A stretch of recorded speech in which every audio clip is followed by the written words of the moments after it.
Okay, you've got your script. And if you followed the techniques and instructions from the last 2 days, your script should be close to how you would naturally speak. Not perfect, but close. So today we are about fine-tuning that script and practicing the presentation. Before you start, I want you to remember what we talked about on day 1 in mindset. Perfection is the enemy of progress, and all you need to do is help someone get better with your video. Remember, no one presents perfectly, not even me, not even seasoned newscasters, and they make mistakes, and sometimes dramatically so. So don't be so hard on yourself. You're not perfect. The first thing I want you to do is to read the script out loud and record it if you can and listen back so that you can hear yourself reading it. The key thing about reading the script 2 or 3 times is so that you can find the parts that do not sound natural to you on how you speak. Very often, the way we think and speak in our heads and write is different from the way we naturally speak.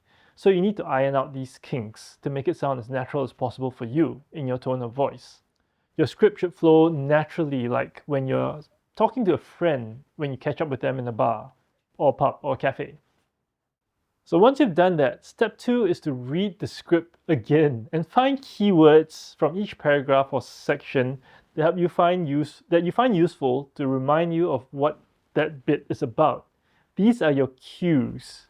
You can combine step 1 and 2 together, but I separate it so that you'll focus on one thing at a time in this case. Remember that while you do have a script, what you finally see on screen may not be exactly the same as long as the message is. So find these keywords or phrases that will help you. Sometimes presenters find it useful to convert these phrases and cues into questions. So what they're doing is answering mini questions when they're presenting. Whatever works for you, whatever helps you get comfortable, it could be cue cards, do it. Step 3, you have refined your script and you've got your cues. Oh, and by the way, there's nothing wrong with writing your cues onto a large sheet of paper or little cue cards, and you can stick it all over the walls to help you remember what you need to say when you're recording yourself. Absolutely nothing wrong with that.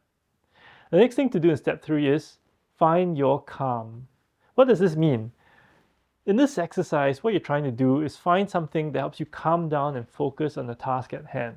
For me, it's deep breathing. Before I start recording, I usually take deep breaths. I'll close my eyes, take a deep breath, open it, and it helps me calm down and be ready to read the script. For some, it could be listening to music. Others could be looking at pictures of the kids, and others could be squeezing a stress ball.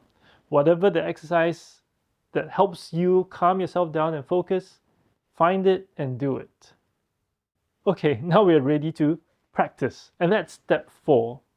You've got your cues ready, you've got your finding your calm exercises ready. Now you need to practice without your script. And I suggest practice it in front of the mirror or record it on your phone or your computer, doesn't matter. Just practice without the script.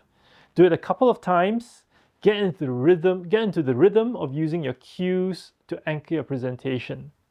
What this means is that you should only be glancing at your cues when needed at the start of the section or the start of the paragraph so that you know where you're going. The big warning I want to give you here is do not memorize your script. Memorizing almost always trips people up, even the most seasoned presenters. The reason for that is that every time you make a mistake because you forgot a bit of your script, your confidence takes a hit. And by the time you make 3 or 4 to 5 mistakes, you're pretty much sweeping the floor of your ego. So don't memorize. Remember, you don't need to be script perfect. The cue cards will help you remember what you need to say and say it in a way that you normally would. Remember, if you have written the script in a way that's even 90% close to how you normally speak, it should roll off the tongue because it's information that you already know and it's written in a way that you normally speak anyway. So practice speaking in your own voice and record it just for the fun or in front of the mirror. Record yourself, do it several times, and I'll see you tomorrow.